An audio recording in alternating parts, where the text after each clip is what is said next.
Hey everyone, welcome back to the channel. I know it's been a long time. I hope all of you are doing good.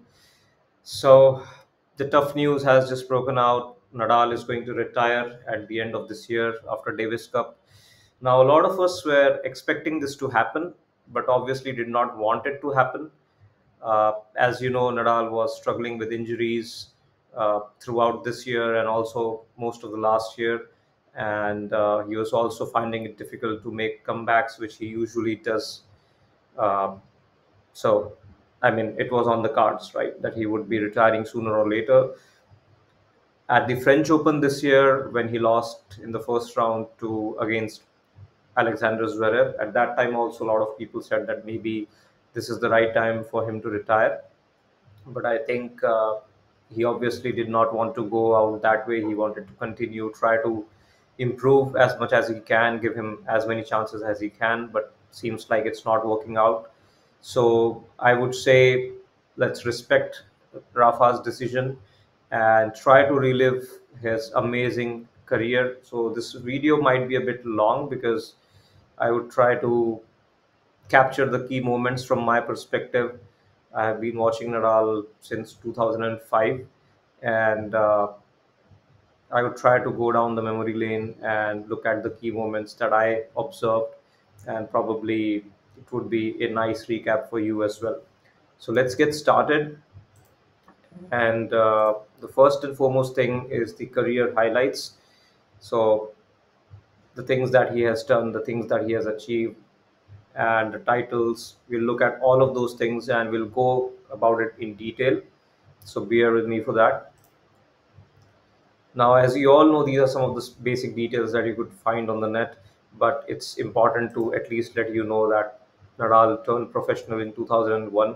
That's when he started playing on the ATP main tour, and obviously, it has been a span of almost 23 to 24 years that he has played tennis, and now he's going to retire at 38 years of age. As you know, he has won almost everything. You can see his win loss record. It's 83%, won more than 1,000 matches and lost 227. Now, let's talk about the timeline. So, when it all started and how many tournaments he has won throughout his career, and when has he faced injuries, and all of those things quickly.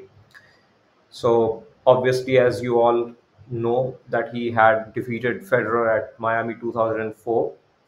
That's when people started talking about him, that this young player is playing well. He has got a good attitude, good energy, and he is troubling the world number one. Right? He also won Davis Cup title for his country in 2004. He beat Andy Roddick on clay, and 2005, as you all know, was the breakthrough year for him in terms of Grand Slams. And he was still playing well in 2004, but as you all know, that Nadal had so many injuries throughout his career that in 2004 also I think he did not participate at French Open due to injury. And in 2005, I remember that's the first time I actually watched Nadal play. It was the French Open, and all the commentators and everyone was talking about Federer going to win his first French Open title in 2005. He was playing well. He was world number one. He was in his prime, and I remember the commentators saying that only one player can stop Federer from reaching that title, and that is going to be Nadal if he is able to stop and if both the players are able to get through and meet at the semifinals. So even like everyone else, even I thought Federer is going to win that match and win the tournament, but it wasn't to be. And that's when I realized how good a player Nadal actually was. The first set, I think, was very one sided in Nadal's favor. He started off well, and I also remember the first point that he played against Federer in that semi-final match. Right, I think Federer served, and then he hit the ball in the open court and went to the net, and Nadal hit a fabulous pass up the line. So that was the first point, right? And you knew, right, that he's going to be tough to beat if he's starting that well. And obviously, he had a lot of energy. He was young. He had great attitude as well. So 2005 was the highlights for me in terms of him getting started in his Grand Slam journey. As we all know, in 2006, he lost the first final at Wimbledon to Federer in four sets. Again, I think that Given he was still developing his game on grass, that was a fabulous achievement from his side, and great effort in some of those points and some of those sets against Federer as well. I think he played good tie breaks and was able to win a set against Federer when Federer was in his absolute prime in 2006. 2007, again, it was a second chance for Nadal to win Wimbledon. He lost to Federer in 5 sets. That was a very close match. Anything could have happened there. So, again, great fight. 2008, as you all know, that's when one of the greatest matches in the history of tennis took place at 2008 Wimbledon.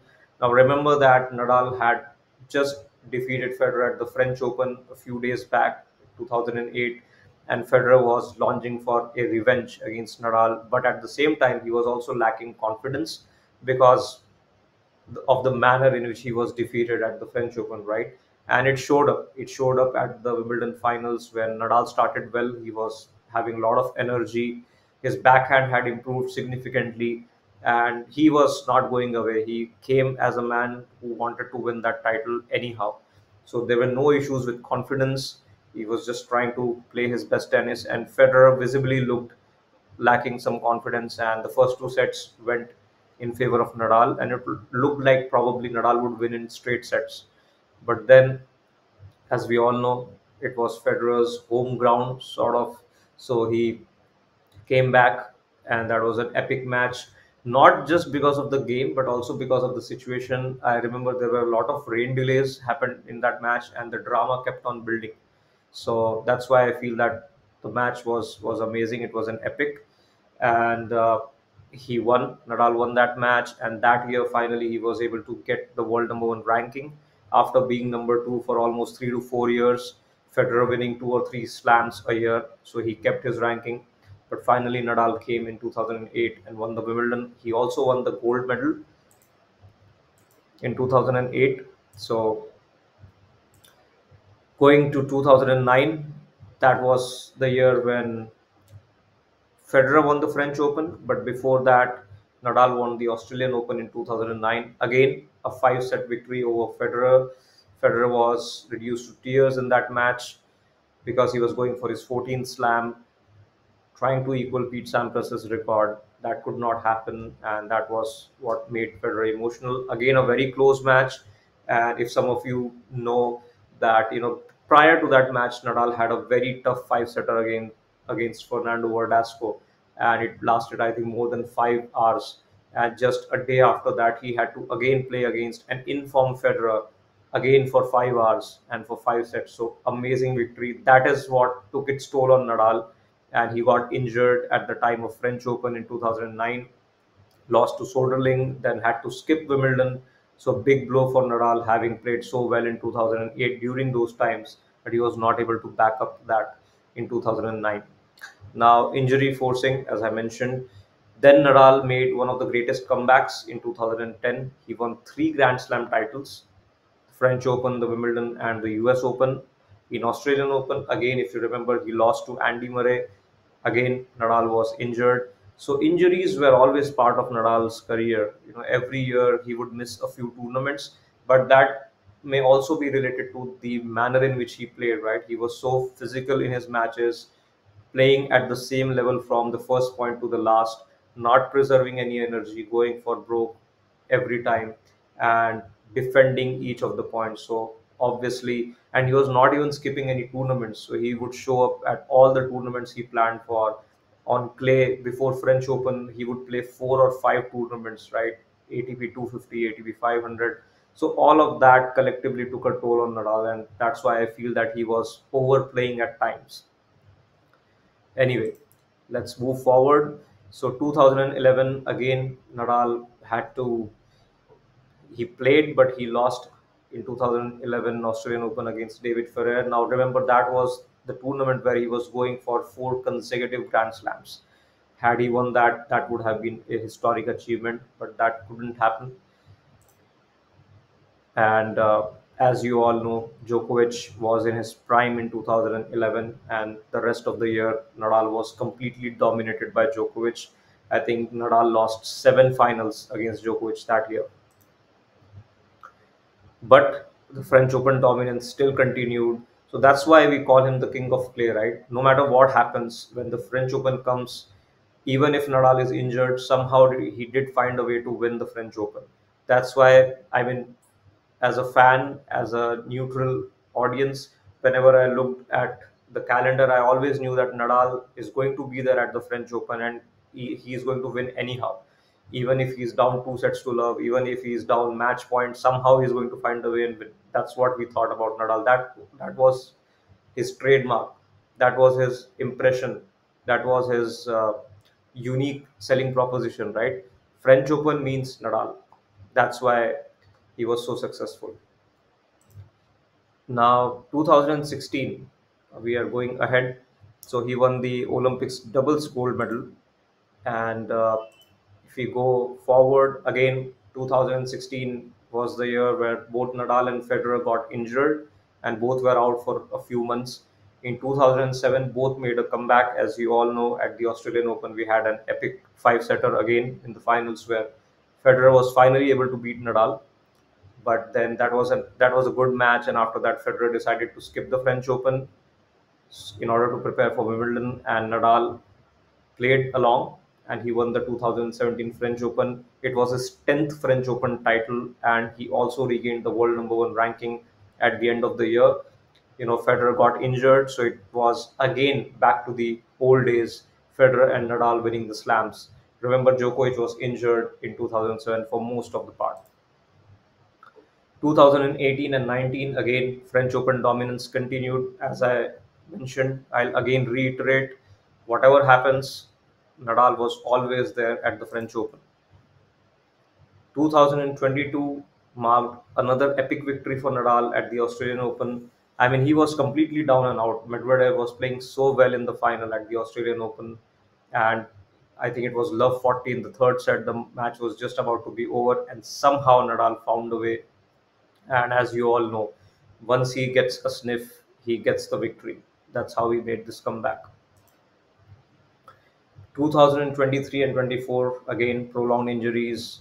The most recent times, as you all know, Nadal had been struggling. He was also outside of the top 100 in terms of rankings, and more importantly, he was not able to play his best tennis. That's what he mentioned even in his press conferences, that he's not able to. He has the things in his mind. He knows what he wants to do, how he wants to construct the point, but he's not able to do so because his body is not supporting, and he doesn't have those reflexes to make those shots. And that is why he was trying to play restrained tennis and try to somehow get the victories. But as you all know, now the level of tennis, the young players are also there. There is Alcaraz, there is Sinner. So these guys are dominating now, and it's very difficult for any player who is not playing his best, even if it is Nadal or Djokovic, to win against them. Let's talk about the key achievements for Nadal. There are many. The list is too long, but I just tried to note some key ones. 22 Grand Slam titles. As you all know, it's the second best behind Djokovic and ahead of Federer. 14 French Open titles. I don't think this record is going to be broken anytime soon. I mean, that's a huge record, right? 14 French Open titles, 92 career titles, 63 clay court wins, tournament wins, and 81 match winning streak on clay. I mean, this is just amazing, unbelievable.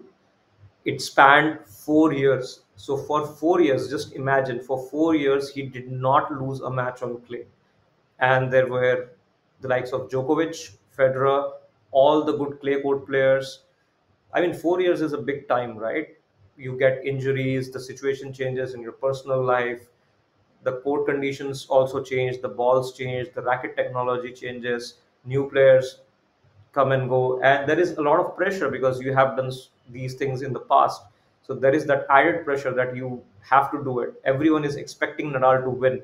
So that itself is a big thing, right? And even with all of that, not to lose for 4 straight years, that's a very, very big achievement. And again, 81 match winning streak is huge. If you look at the percentage of his victories on clay court, I think it's more than 90% or 95%.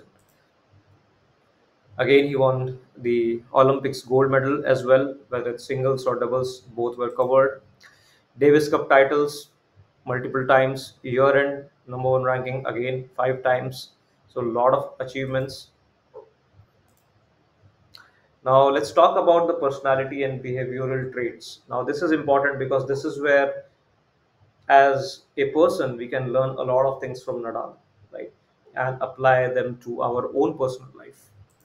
First and foremost thing that I observed in him is like he is the ultimate competitor. So if you know about Nadal, you would also know that whether it's a three-set match or it's a five-set match, no matter what the score is, if the match isn't over, it isn't over for Nadal. So I remember in one of the sets, I think he came back from 5-1 40 love down. I mean, just imagine as a player, if you are 5-1 down and love 40 down, you might as well just rip a shot and then focus on the next set. But Nadal is different, right? So he even came back from such a score line and he was able to win the match. And he has done this a lot of times, not only with a normal player or a decent player, but also against Federer. He has came, he has come back multiple times from 1-5 down, right? From love 4 down against the likes of Djokovic. So multiple examples, right? You can set to that prove that Nadal is the ultimate competitor, not just in terms of scoreline, but also in terms of his injuries, right? It's so difficult to come back after an injury. Djokovic would tell you that, Federer would tell you that, all the players on the tour would tell you that. But from his perspective, whenever there was an injury, we never counted Nadal out. We always knew that, okay, he'll take his time, he'll be out for a few months, but once he comes back, I mean, again, he's at the same level. One or two tournaments, and then again, he's impossible to beat. So that was his impression, that was his reputation of being the ultimate competitor. The on-court rituals, as you know, bottles, stepping, not stepping on the lines, okay, waiting for his opponent to cross the net, and also taking too much time during serves. So all those were the habits that we associated with Nadal. That's how we remember Nadal, right? Loud grunts when down or dialed in. So usually, if we consider other players, right, when they are down and out, they are losing, their shoulders would drop, they would feel frustrated, they would yell at their own box, their coaches and their friends and family, and they would also break rackets. They would have discussions with the umpire over line calls visibly non affecting the result. And but you would never see that with Nadal, right? So what he would do is he would become more focused, he would become more dialed in, he would start grunting even louder, and the opponent would be surprised, right? I mean, what is happening? I'm winning the match, and then I see this guy, he's behaving as if he's up 5 love, right? So that's how he changed the course of the match. It never looked like he was down and out. And when he was grunting, loudly, beware that he's dialed in and he's not going to lose any point. And that usually happened when he was under pressure. That is even more horrifying for the opponent, right? The greatest adapting ability. So I brought up this point because if you talk about the other players, right, if you consider Roger Federer, if you consider Rafael Nadal and Djokovic, all three of them, even Andy Murray, right? So there have been a lot of players who have been immensely talented on tour, but they may not have had so much success as Rafael Nadal. But what is different in Nadal is he may not have the greatest skill set, but he was always having the greatest adapting ability and cleverness on court. So hardly you could say that Nadal is not adapting the right strategy in a match or he is not having the correct tactics. That would very, very rarely be the case. You always thought, let's say Nadal was losing a match, right? He lost the first set. Whatever you would think as an audience, as a fan, that Nadal maybe should do this thing as an expert, Nadal would go ahead and do it, right? So it's like he was able to quickly understand within a match what he needed to change and he was able to adapt. Because for him, I think the only thing that matters is to get the victory, to win somehow. And he himself told in a lot of interviews that if his one shot is not working, he will completely stop hitting that shot because he just wants to win it anyhow. If you compare this to other players like Federer or probably Djokovic, they might still try to recover that shot within that match, they might still lose a lot of points. And I think Federer lost a lot of matches because of that, but not Nadal. Nadal would somehow find a way to still win the match. So greatest adapting ability. Another point on the surfaces. When Nadal came in to the tour, right, he was a clay court expert, but very soon he was playing well on grass, he was playing well on hard courts, and he was adapting to the tactics.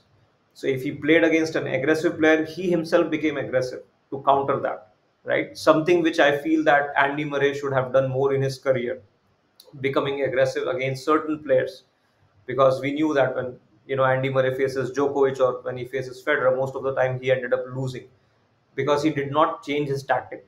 When he did change, he did he did succeed. For example, Australian Open 2012 in the semi-final against I think Djokovic, he pushed Djokovic to the limit because he was playing aggressive. Similarly, against Nadal in the later stages of his career, he won sometimes on clay. He even beat Federer at the Australian Open in 2013, I think. So whenever he played aggressive tennis, he had chances. So with Nadal, we never had this complaint. We always knew that whatever needs to be done, Nadal will do it. The next point is greatest bounce back ability factor. I think I have covered this already, but still I'll mention the ability to come back when down in a match or after an injury. I think Nadal had that ability to do it time and time again, over the years. Energetic, as we all know, and positive attitude at all times. Rarely you would see Nadal break a racket or shout at the umpire or his box. And even when he felt that he was wronged by the umpire or by the line calls or the line person or the decision or the warnings, whatever it is, right? He was frustrated, obviously, but he did not let it ruin the match or ruin the upcoming points. He was always going to win the next point or the match, and he took it in a different way. He got more motivated, more focused. So that is something which was awesome again. And with all of this, he was still modest. He never turned down any opponent. He always respected all the opponents. He always respected the fellow players, the commentators, the media people, and the fans. So that also shows a great personality that he possesses. Now, I think we have covered everything. So I just wish that he plays well in the Davis Cup and wins the match as much as possible so that he finishes the tournament and finishes his career on a high. Thanks for